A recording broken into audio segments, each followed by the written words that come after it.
what we're going to focus on in this episode of Town Crier Investigates is lessons that we can take away from the crash of both Silvergate Bank and SVB, and also the crash of Signature Bank. What are the lessons we can take away from all of these recent events, and how can we use these lessons to secure ourselves and to secure our financial futures? The first lesson to take away from this is that crypto is not as terrible as it is made to seem. Mainstream media is pushing propaganda against crypto and calling for it to be regulated by authorities because it is deemed the Wild West. But the crash of SVB and Silvergate highlights an interesting fact.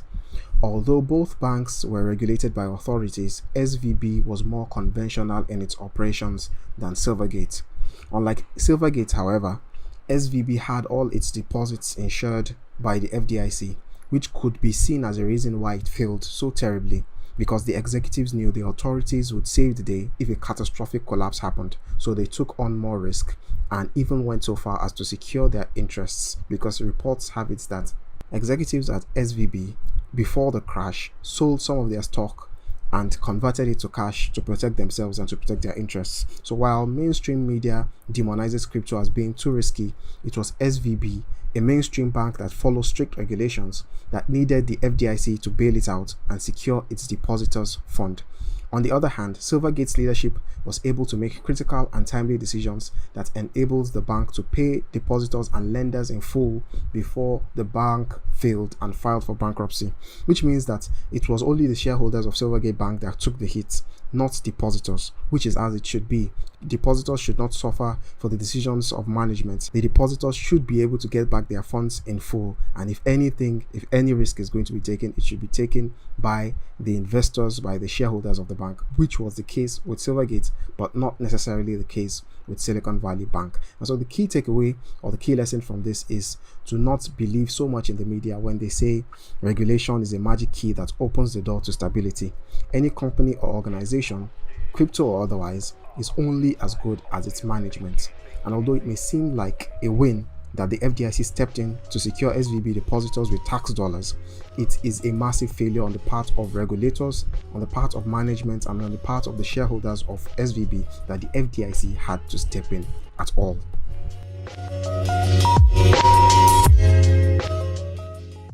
The second lesson to take away from this crash, or from the crash of these banks, is that you need to really pay more attention to what you invest in. You need to pay more attention to where you keep your funds, and you need to pay more attention to micro and macroeconomic events.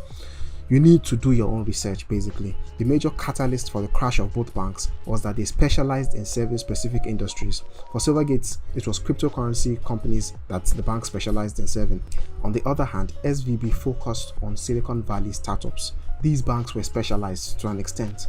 So if you're an entrepreneur or even just a regular depositor, then banking with an institution that specializes in serving firms in a specific industry is amazing. For example, for entrepreneurs, the bank understands how your business works and can offer you financial support and advice that are tailored to help you achieve your business goals.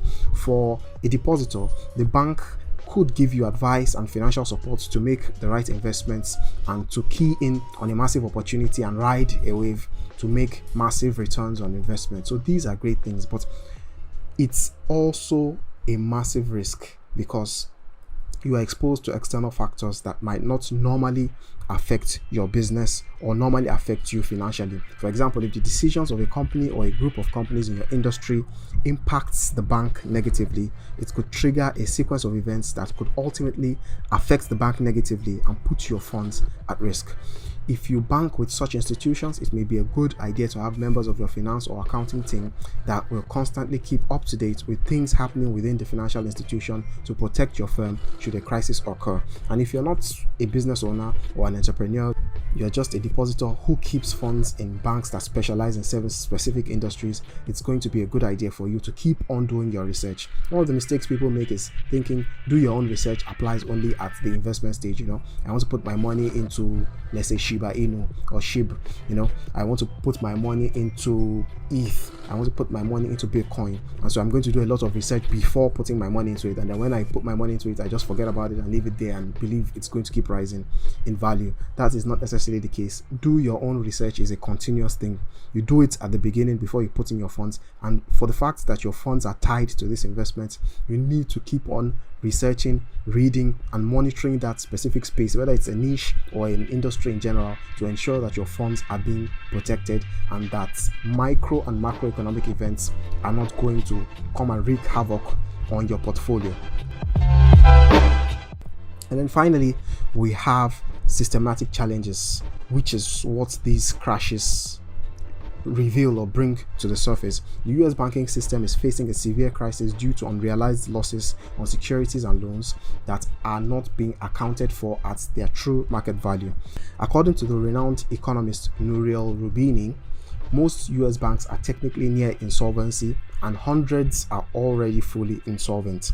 The flight of deposits is likely being driven by depositors' pursuit of higher returns, as well as concerns about the safety of their deposits in mainstream banks. Roubini warns that everyone should be preparing for a coming stagflationary debt crisis. What Roubini is saying essentially is that while it is believed that US banks have unrealized losses on securities that stand at about $620 billion, or 28% of their total capital, the true market value of these losses might amount to about $1.75 trillion in reality, or 80% of the capital of banks, when accounting for the higher interest rates that have reduced the market value of banks' assets. So what Roubini is saying essentially is that the current regulatory regime, which allows banks to value their securities and loans at face value rather than the actual market value currently, which is the present value as opposed to the value at the time at which the investments were made or the loans were given,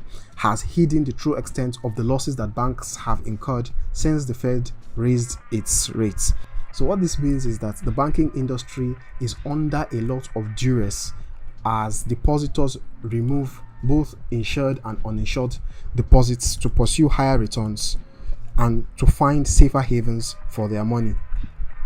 Because reports have it that the total uninsured deposits, which is the total amount of deposits above the FDIC's $250,000 insurance limit. So uninsured deposits are basically anything above that $250,000 insurance limit. So if you have $1 million in the bank, for example, the FDIC is only going to reimburse you about $250,000 of that amount. That is what is insured. In the case of SVB, depositors were reimbursed in full in order to prevent further bank runs from occurring at other banks, but regularly or by law, what the FDIC is obliged to pay back to any investor is $250,000 maximum. So reports have it that the total amount of uninsured deposits stands at about $7 trillion, which amounts to about 40% of the total bank deposits in the USA. Over 90% of the deposits in about 11 of the banks on the list you are looking at right now are actually uninsured deposits. Furthermore, most of these banks hold the same assets and securities that SVB and Silvergate did, which is assets that have now lost over 30% of their value due to interest rate hikes. So many of these banks, if not all, are facing the same risks that caused SVB and Silvergate to crash. So although the Fed has set up the Bank Term Funding Program, which is designed to provide banks with emergency funding should depositors start pulling out their funds rapidly, and to also protect banks from the interest rate risks, a rapid rise in withdrawals by depositors looking to move their money to bigger banks or to the money market could still wreak havoc on the financial sector. And so you may think that, oh, whatever happens, the Fed is going to be there to protect, the Fed is going to be there to reimburse depositors 100%, but this will only create a system where banks take bigger risks with your funds, knowing the Fed will step in should problems arise, which is an even greater risk because there is only so much the Fed can do to keep protecting the financial sector. And so what all of this indicates is that we need to be much more cautious in the coming days, because if care is not taken and if banks don't start to get their acts in order, there could be a very severe economic crisis on the horizon.